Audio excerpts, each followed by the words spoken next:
It's backwards, the mirror. I know. Hey guys, Ben Labadie here, and I'm here with Brock McGregor, and we're just talking about it being backwards for this video. So we just had Don Fuoco on, and we had a lot of people sharing and liking and commenting, and we want to have that same thing happen here. So again, hit the like button, hit the share button, comment, ask questions, because that's what Brock is here for, as well as share it with your friends. And if you're watching on the replay, which is likely, make sure you can comment there and ask questions, and you'll get back to them, type in stuff in, and get your information for people that want it. So thank you everybody for watching the first one, and thank you again for coming back. Looks like we already got a crowd building here. So Brock, thanks man for coming in. Yeah. We talked a little bit earlier when Derek Robertson was on, just for a couple minutes, and now you're here hanging out, and there's been a lot of stuff that you've been doing. Well, so let's get right into one of the things that, just happened recently. And that is the rainbow sidewalk.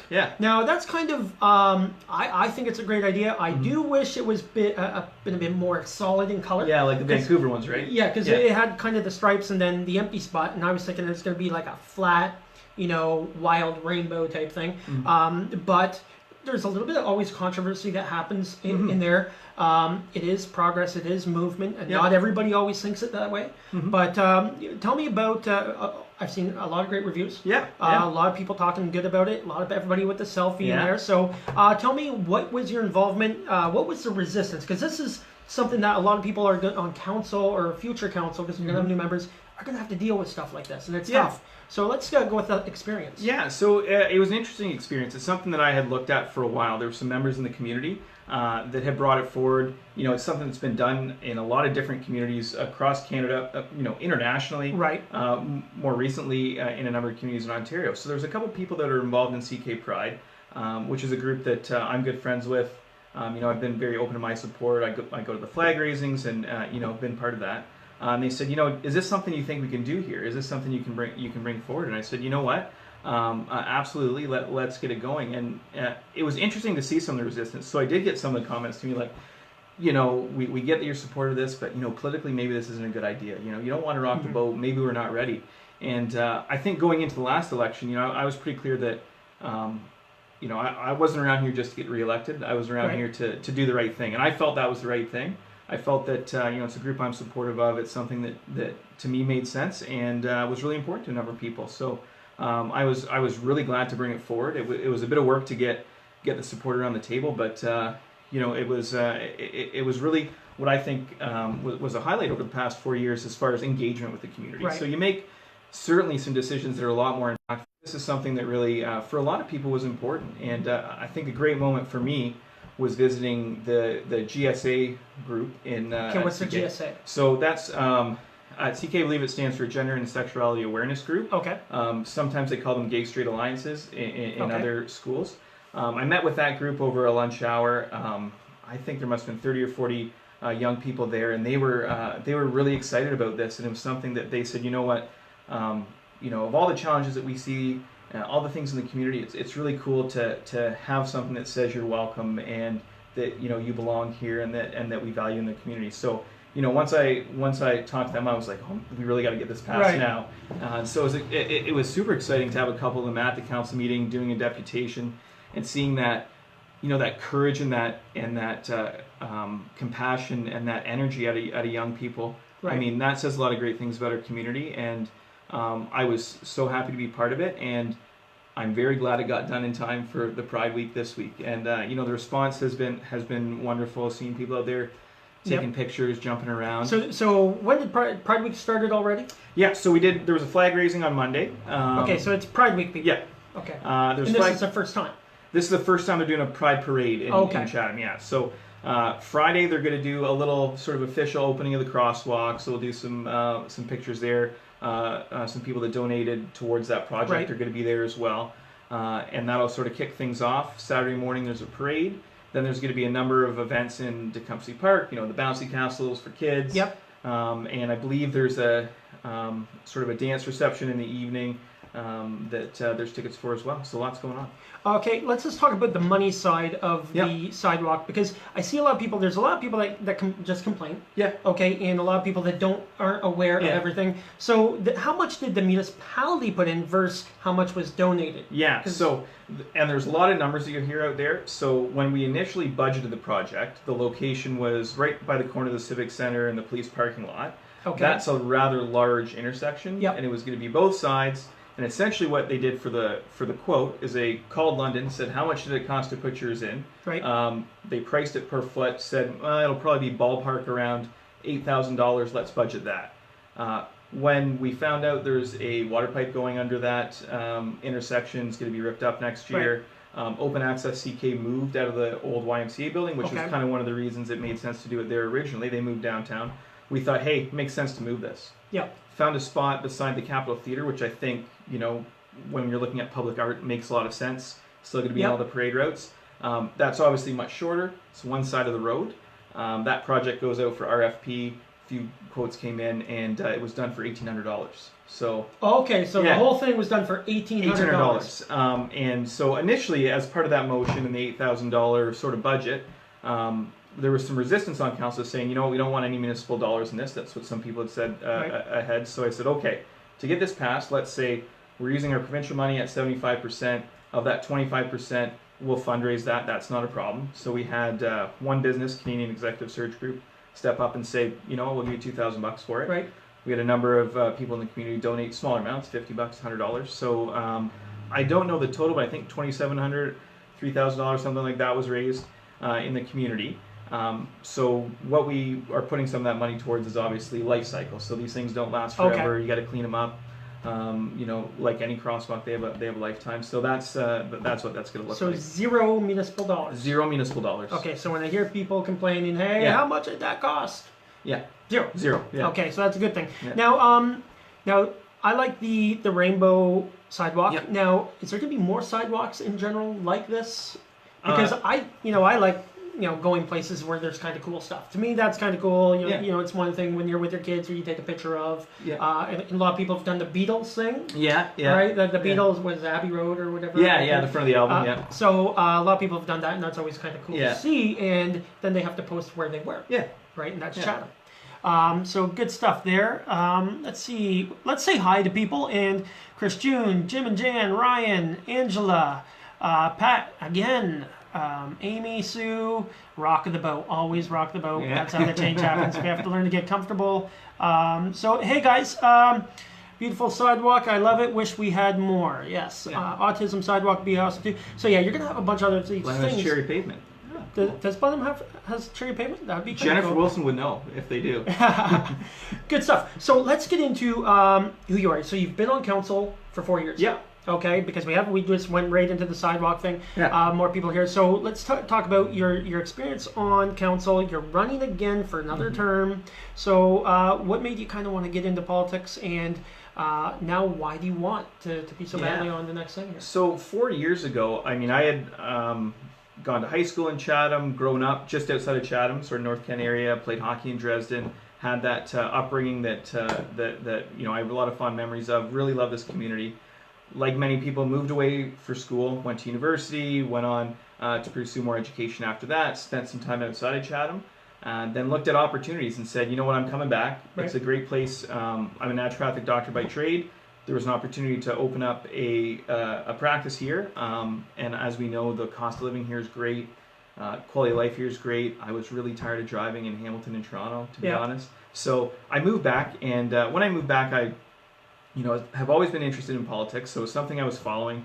And often I just didn't see in a lot of those decisions a voice that was speaking for health, a voice that was speaking for youth. There were those voices, but they weren't the majority. Right, they weren't that loud. Yeah, so I saw an opportunity to say, you know what, I think I can take a different perspective to some of these decisions. I want to help this community make a different set of decisions, and even if I can, I want to be a voice for some of those things that maybe aren't getting voiced right now. So I saw an opportunity, put my name in there, did the hard work that you have to do. I did not, when I put my name in, expect to win, like many people will say. I bet on you. I appreciate it, yeah. So was very fortunate to get some to get some support from a lot of great people in the community. Had a lot of great volunteers and was able to make that run successful. And so over the past 4 years, that's really what I've been focused on is meeting those commitments. And I said that. And I've seen you everywhere. Like, yeah. I've seen the paper, I see you meeting everybody and stuff like that. Yeah, so you're always constantly there. So I met those commitments and I said, I want to make sure that when we're having those discussions around council, when we're getting to those decisions, that at the end of the day I can feel comfortable that I made the right decision for the next 5 years, the next 10 years, the next 20 years. And so I felt like I was able to do that over 4 years. That's a challenge, I will say. And, I'm ready to continue that trend, and I think we have an opportunity to do some great things in the next 4 years. I think there's some momentum in a lot of ways in this community that we haven't seen in a while. We're seeing, an unemployment rate that we haven't seen around here in a very long time. Right. That's improved quite a bit. And we're really seeing what I think is some new energy in this community. So I meet people out there knocking on doors. I've met a lot of young people in this community that are excited, that are looking for opportunities, and I want to make sure that they feel like those opportunities are here. So I want to make sure that that we're thinking about them when we're making decisions. Great. Hey, Marjorie. Hi, Bill. Jennifer Wilson. Brock has done a great in caps job for our community. Barbara. Brock is one of the best ever. Okay, so let's go into a couple more issues that I've read about lately. We're talking about the payday loan stores. Yes. Okay, and as not everybody knows, but being poor costs more.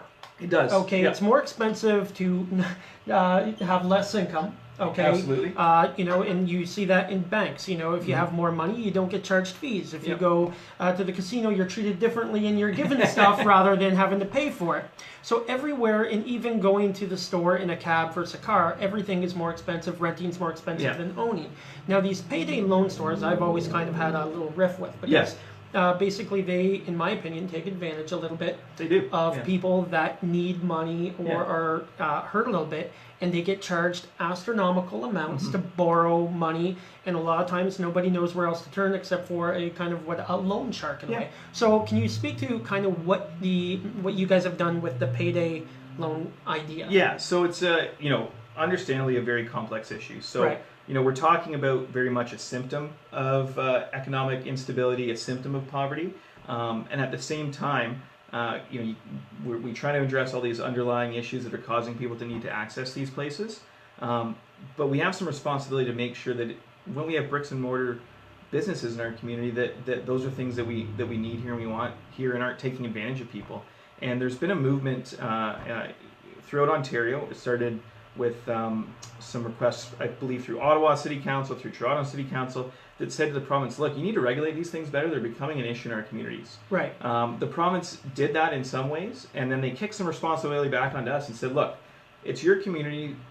In many ways, municipal councillors, municipal councils, those people understand the needs of the community. So if you see some opportunity to do some things around payday lenders, go ahead and do it. So I looked at the Hamilton model in particular. So they have some issue with those payday lenders congregating in one area. People will go get a loan at one place, roll it to the next, and they're not shy about where they locate. They'll locate right where social services are. They'll advertise to people who are low income, and it's well known their business model. They make money when they roll over loans. So they're looking for people that can't pay the loan back to give the loan to. They want them to take the next loan to pay the first loan back and keep going from there. So really the idea is to say, we understand that these places aren't going to leave. They're filling a void in the market. Ideally, credit unions, other places step in and fill those voids.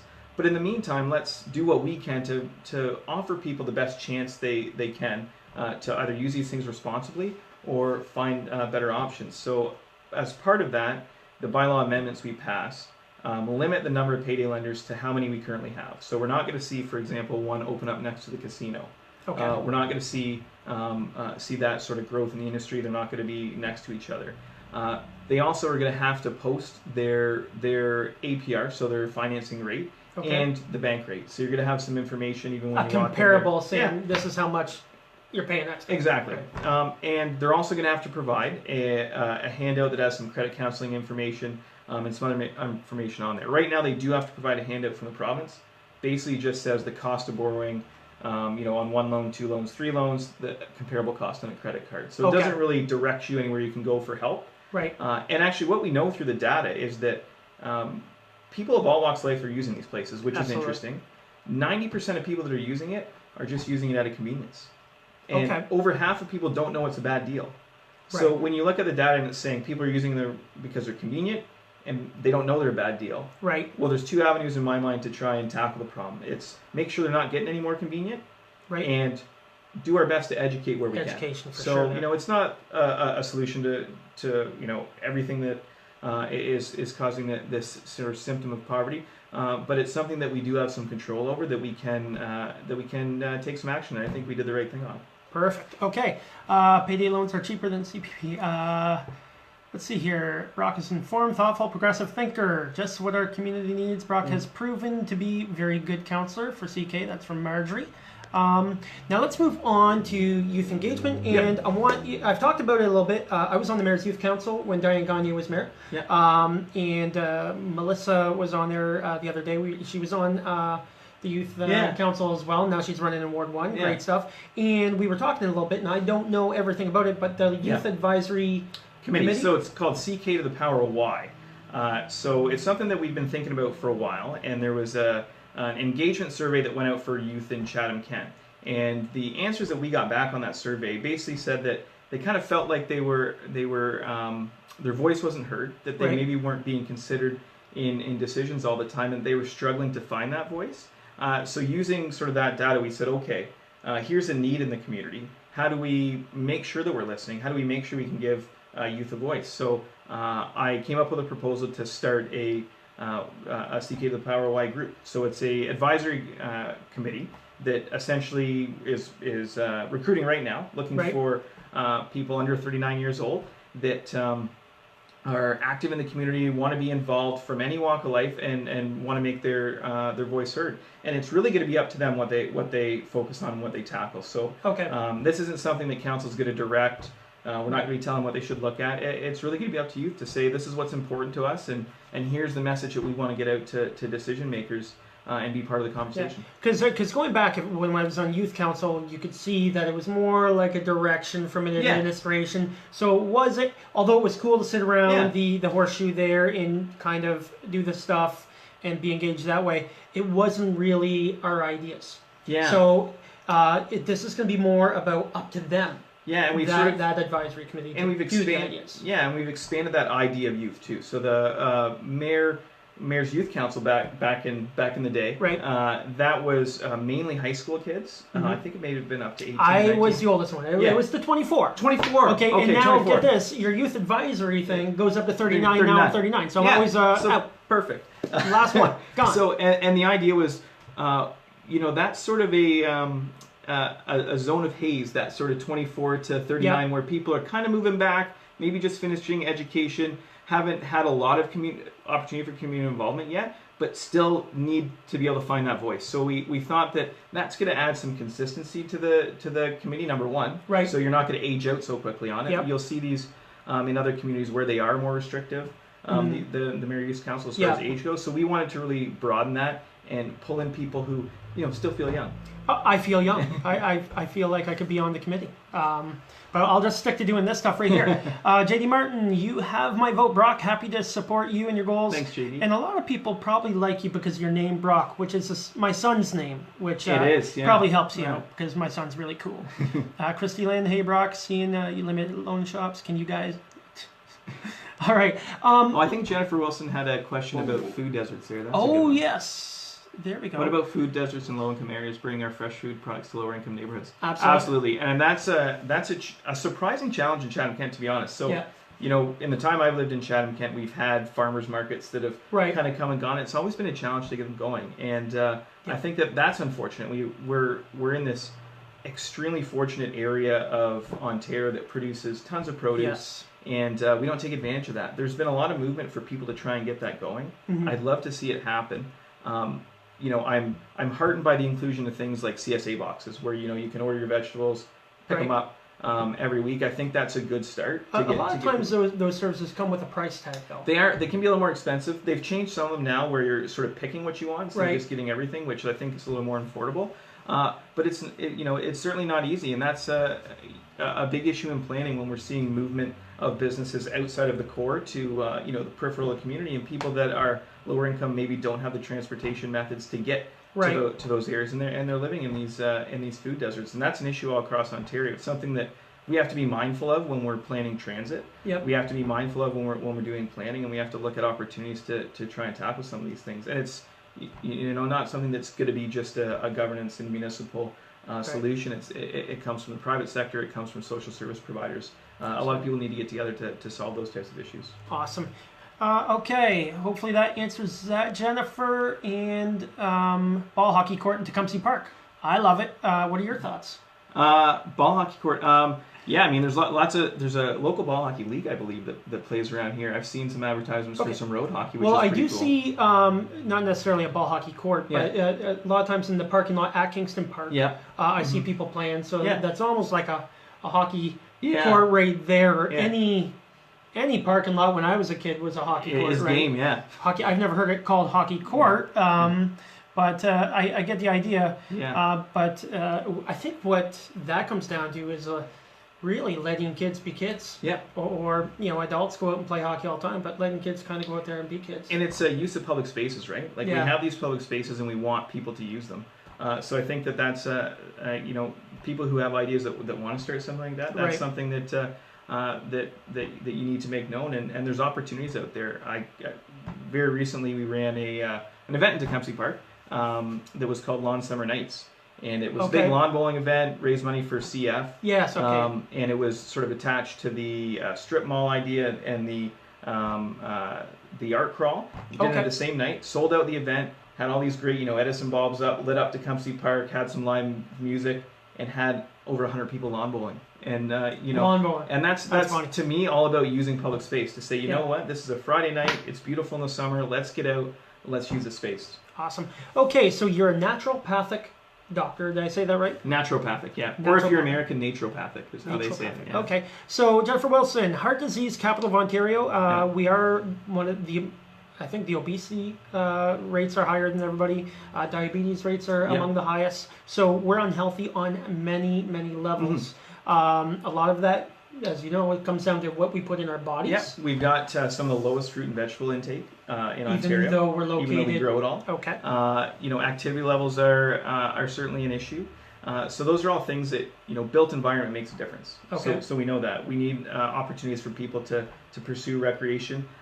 We know that there's good statistics even on active transportation and how that translates to better health. So making sure that we're making spaces safe for people to walk, making sure we're making spaces safe for people to bike. That's a huge issue, and having that cultural change where riding your bike to work means that you're being active doesn't mean that you have a DUI or something. Right. Okay, and that leads us right into my favorite, the sports complex. Yeah. Multi-sports complex. Obviously, some sort of twin pad arena, indoor, like as we see indoor soccer explode, or soccer in general explode, indoor facilities for that, flag football. We do have actually quite the flag football program here put on by somebody, and a lot of indoor sports, swimming and that. Where you stand on the sports complex? I know it costs a bunch of money.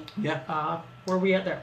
I think a sports complex is an important development. So we know that throughout Ontario, these things have been built traditionally. They're being built still. If you're involved in minor hockey, you're involved in volleyball, anything like that, you travel to other communities, you see these complexes.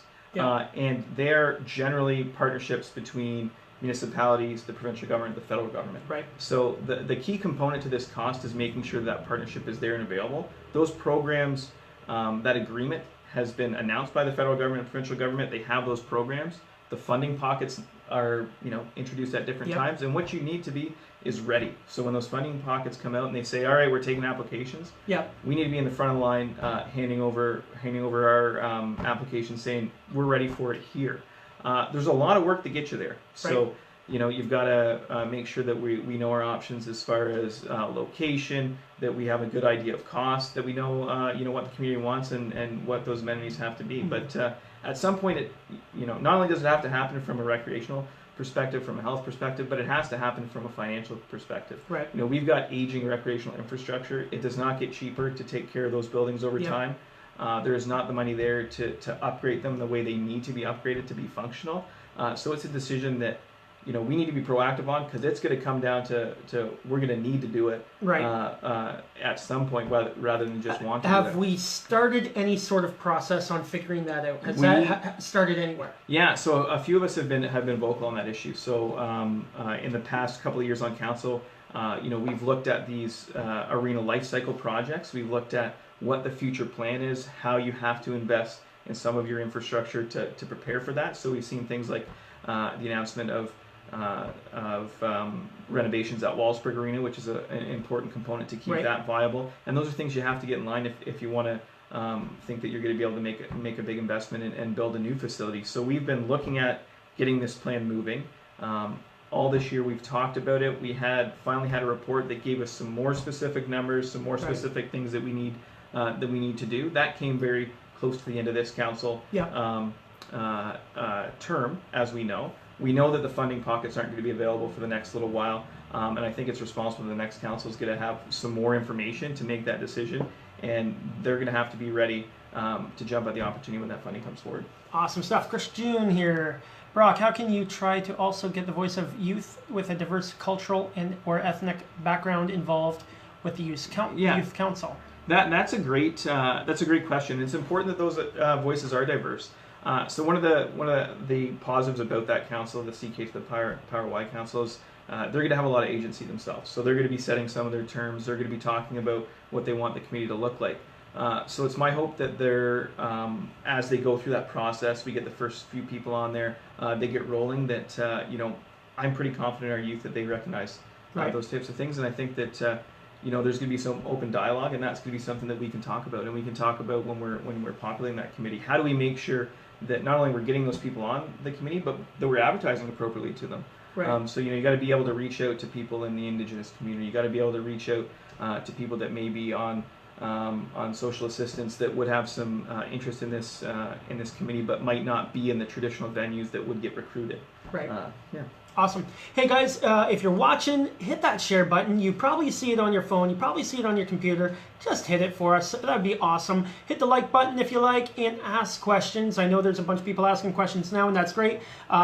As always, what we're trying to do is get more engagement, more your participation. That's what this is here for. So, Dwayne Weaver, serious question, and a question that comes up often. Yep. Thoughts on Charing Cross 401 exit? Yeah, so that's an interesting thing that's come up quite a few times. It's something that the ball, I think, got dropped on decades ago, and we've seen the development of Chatham-Kent from a planning perspective has followed that. So that's why we've seen the Chatham in particular grow to the north, with a lot of development on that side away from the 401, which from a planning perspective probably doesn't make a whole lot of sense.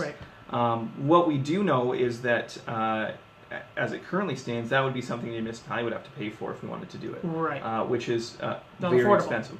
So that is very much in the provincial realm. What I can say is that if we see Chatham-Kent grow in the right direction, if we're attracting things to our community, that's going to start to make sense from a provincial standpoint. So if we're seeing that there's some amenities, for instance, along Richmond that's drawing traffic that way, the 401's getting busier. We know there's going to be some construction on that soon. We're going to see that it starts to make sense, and they're going to have to do it. So I think that there's going to be an opportunity there. You can't snap your fingers and make it happen. I don't think it would be a fiscally responsible decision for us to go and write the check for it. But it's a conversation that we have to be involved in.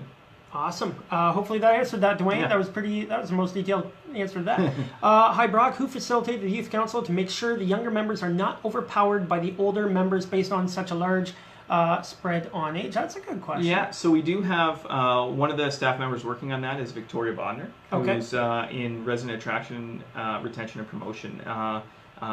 She's worked hard on putting some things together for that committee. We don't want to overstep by any means from a staff or council perspective and getting too involved in the community. We want to facilitate. So I think that a lot of that comes down to how you develop the terms, how they decide on what their direction and approach is going to be, and that's something that on any council you have to negotiate. You have to find out how you work with other people, and that's a huge lesson in in business and politics in life, right? Okay, we got Marjorie Crew. How can we improve on transportation needs to connect our community members who have limited income or are isolated? Yeah, this is something we hear a lot about, and it's a struggle, and it walks back to that that issue with the food deserts as well, right? When it's hard to transport yourself around a community, you're limited to the services, to the amenities that are within your small community. And in Chatham-Kent, speaking outside of Ward 6, we have a lot of smaller communities in Chatham. We know that. And transporting yourself between them is not easy. Our transportation system, it's something we constantly have to review. We constantly have to change. I think that a really good step was getting out in front of ride sharing. So getting a bylaw in place to allow ride sharing, I think is really important. And I'm really happy to see that URide has sort of picked that up. I've seen a lot of ads. You know what? We're going to get out and we're going to give this a shot here because I think that's going to make a big difference. We've seen that across Ontario, and there's some small communities that are great examples of where it's very difficult to provide transit, and they've looked at more innovative ways to do that. Right. And that's something that we need to be open to. Awesome. Okay, let's see. This is something I kind of read a little bit today from Tom. Monday's council meeting suspended the rules for grants and gave $16,000 to the Chatham Concert Band, even though the band did not apply for it. The other groups from formerly were asked neither or whatever. So, Tom, I can't see the rest of that because we'll mess things up by saying the see more button. But yeah, how does that kind of happen? The core grant program has changed over the years. And the argument that was given Monday, so something that Councillor Solomon brought forward, was the group didn't apply. They had been funded for a long period of time. There was some systems in place to notify groups that you do have to reapply for these things. It was posted in different areas. It wasn't clear what exactly happened, so they didn't. My conclusion after hearing everything was that they didn't apply. I think that was what we got down to, is that they did not apply. So it was moved to fund them the same way they've been funded for years for this year, and then it will be discussed at budget by the coming council. So. I understand the arguments on all sides of that thing. We can't fund every great organization that deserves funding in the community, and that's why the core grant program's in place to try and streamline that, get some type of program in place that does that work and says, okay, we've got this much money. How do we best allocate it?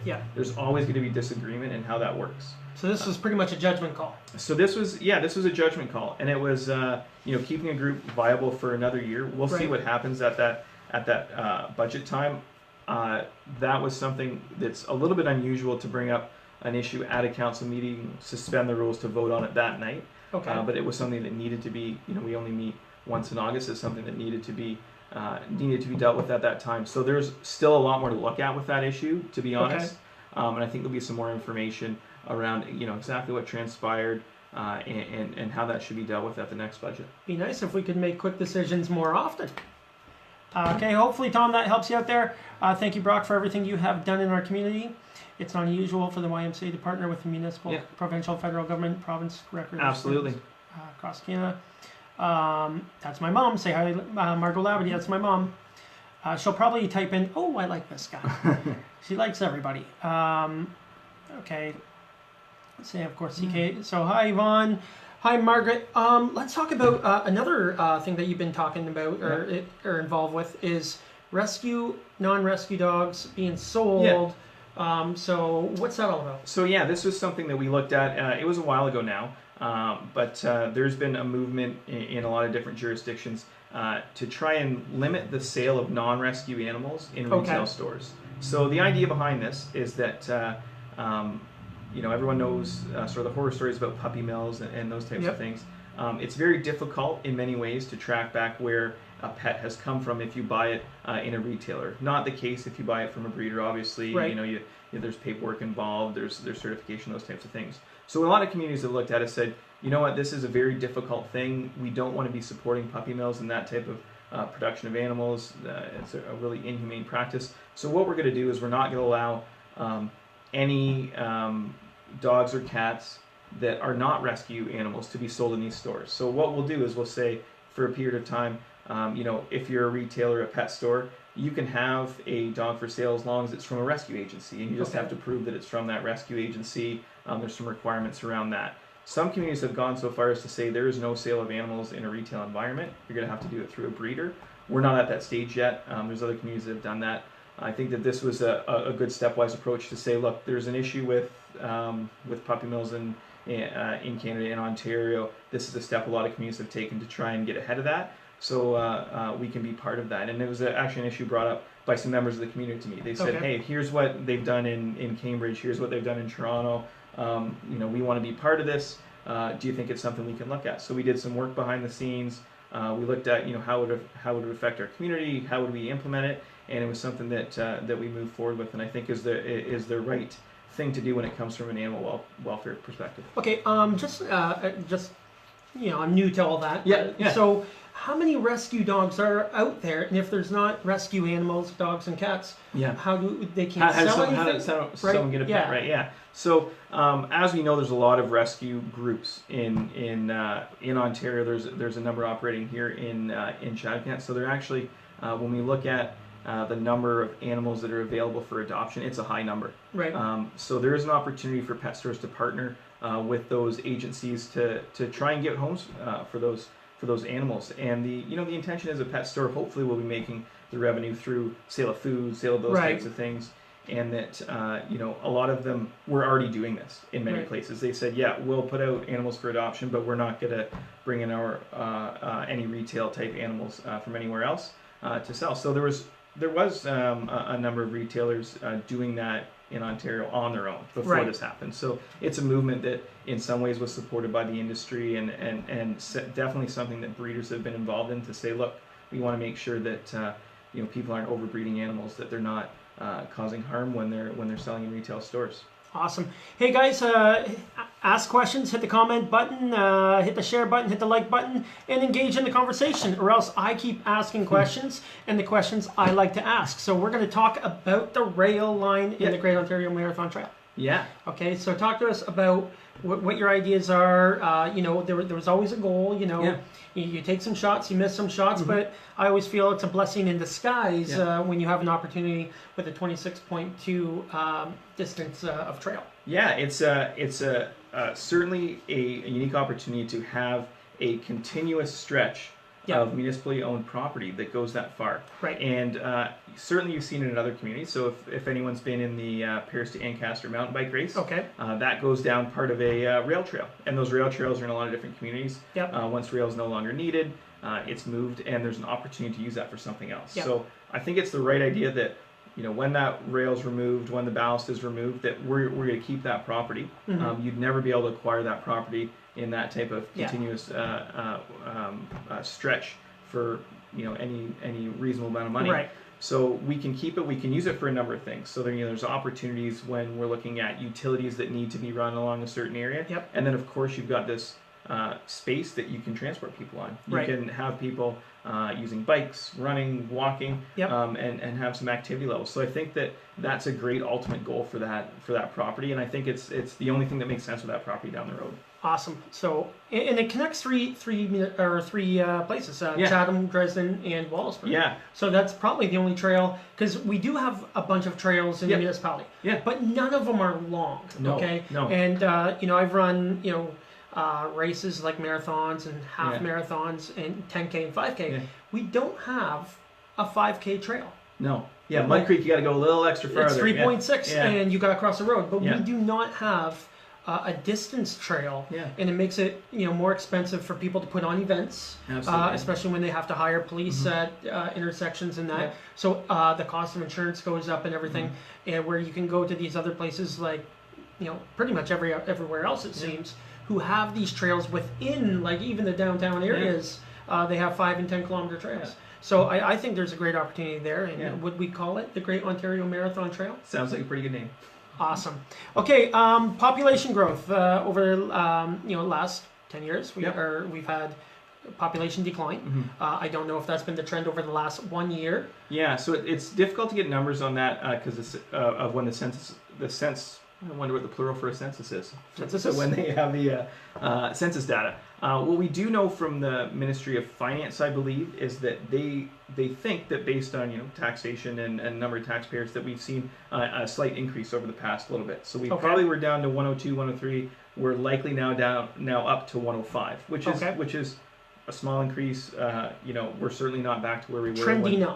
Trending up. So that's something you have to take advantage of. And I think, you working in real estate, you probably see it, that people see Chatham-Kent as an opportunity for a low cost of living. You can get into the real estate market relatively cheap compared to almost everywhere else. And even my experience going out and knocking on doors, I'm finding a lot of people that are from the GTA or from other areas that chose Chatham-Kent because they saw the real estate opportunity. They said, I can sell my place in the GTA, I can move down here, and I can live really comfortably with that differential. So I think that that's a big opportunity, and part of seizing that opportunity is making our community attractive. So we can talk about things like the sports complex, we can talk about things like the trail, we can talk about investment in infrastructure, and at the end of the day, we are competing amongst other communities in Ontario for people. People can choose now with the way technology is to run businesses from almost anywhere. Right. So your advantage, you really have to take advantage of those things that you have in your community that are unique. So we have a unique cost of living here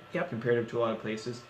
We have a great location. If you look at throughout Ontario, it's a pretty temperate place to live when you're looking at most winters. So we have that opportunity. We need to make sure that we're making the right decisions to seize those opportunities and make this community attractive for people and businesses to be here. Now, when we're in competition with other municipalities, and now you're not just battling with Ontario, you're battling with Michigan, you're battling with every other province as well. Do you think we need to up our sales game at economic development and marketing? Yeah, I think there's a couple different factors you have to look at. So, there's those macro factors, provincial trends, there's national trends that you don't have control over, but you have to be resilient. You have to be prepared for those things to change and take advantage when they're going to work in your favor, and be resilient when they're not working in your favor. So I think that a big thing that we need to focus on is those businesses we have here and how we help them grow. And we're in a really interesting spot, I think, now. When I first started on council and before that, especially when you look back to something like 2008, unemployment was really high. We were starving for jobs, and we're seeing a new challenge now. So if you go and talk to some employers, they're looking to expand. They're looking for those opportunities, and they're struggling to staff appropriately, to attract the right people, to get those skilled jobs filled. So that needs to be something we're flexible on. So when the focus for a long time was, can we get the industry to move here? Can we get a new manufacturer here? Can we bring these people here? I think what the focus needs to be on is recognizing the opportunity and challenge and say, hey, we got some great local businesses here that want to do better, that are committed to staying here. How do we help them?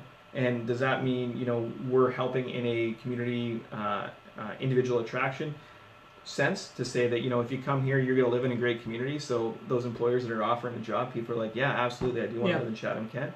And how do we work with employers to match up skills, to bridge that gap between education and employment, and make sure we're offering the right opportunities to people. Awesome, because we definitely need provide education for skilled worker development. Do you think the railway decision was a bad decision? Did you vote for or against? I think that might have been before your time there. That is something that's been going on for a long time. Yeah. So you didn't get to make a decision on that. Not a recent decision. Okay. Christian, Brock, what types of jobs would start to make CK more attractive? Yeah, so that's an interesting question, and that's something that I think we really have to ask the youth. So we have to say, what type of job is going to make you want to stay here? It's maybe not as the municipal role to go and say, like, we're only going to say yes to these types of employers who want to come here, but it is an opportunity to engage with youth and say, what are the types of things you're interested in? Where are you being pushed towards in school? What are you gravitating towards? Where's the opportunity? What type of skills are we building? And how do we match it up with employers? How do we say, we've got a great force here that's willing to do this type of work?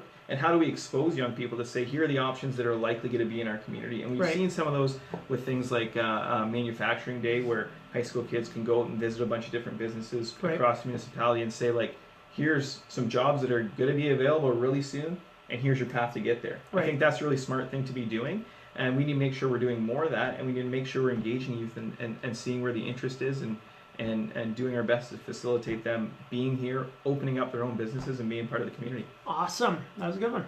Jennifer Wilson, is the municipality going to assume the environmental liability on the old Navistar Brown site? So we don't own that site.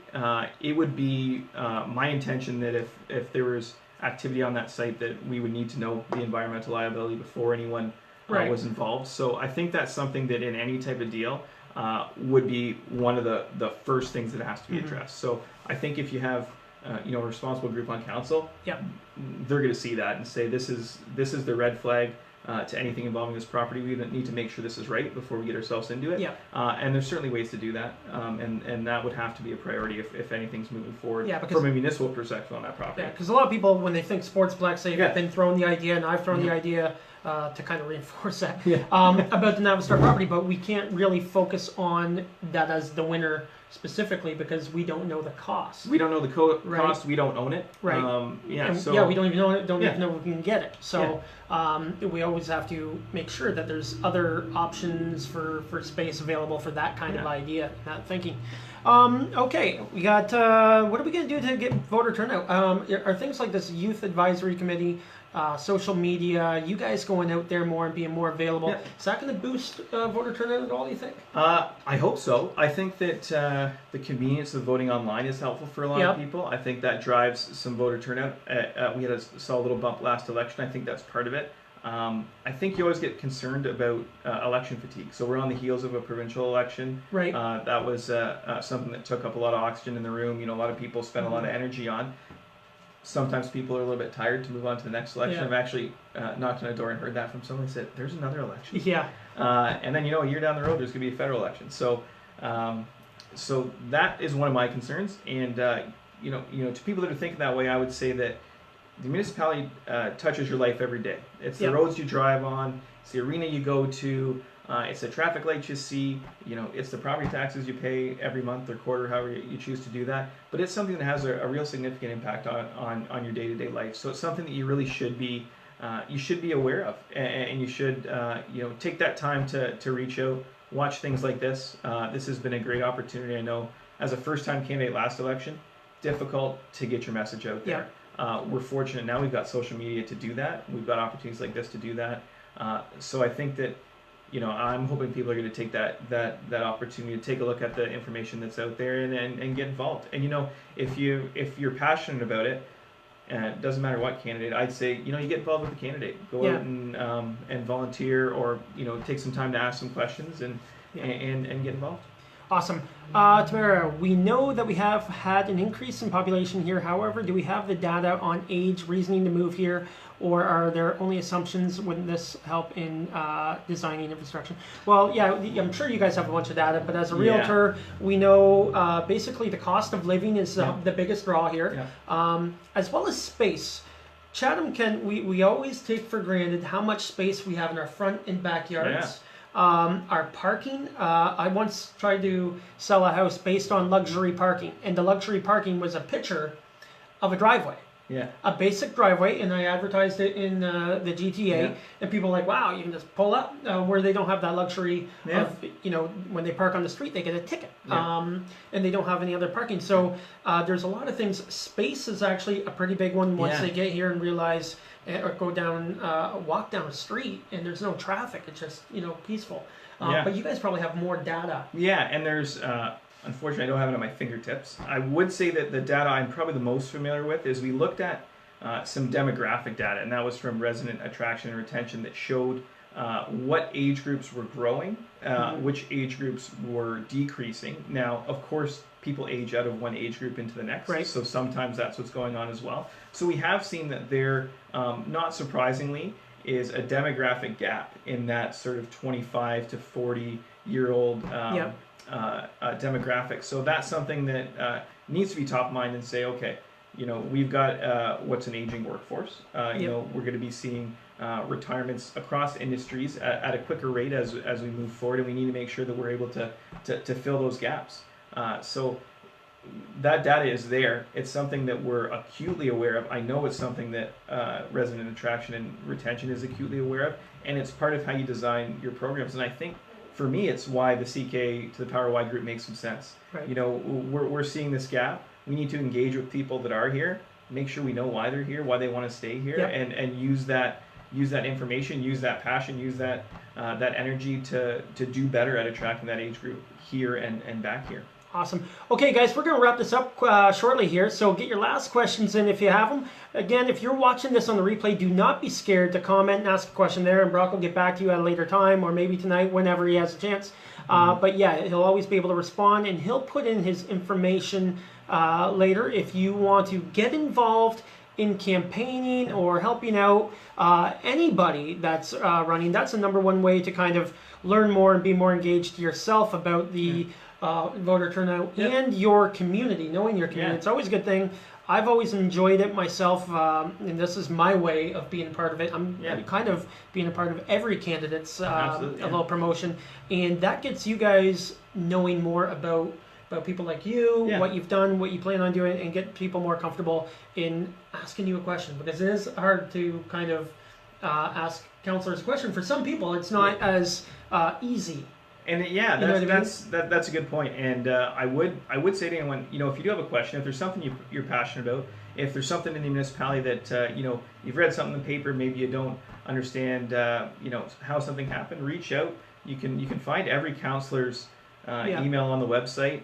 None of us are too tough to find on Twitter, even the ones that are there. So that's a pretty easy way to reach out and say, hey, here's my opinion. What do you think about it? And engage. And you're here right now. So we got one.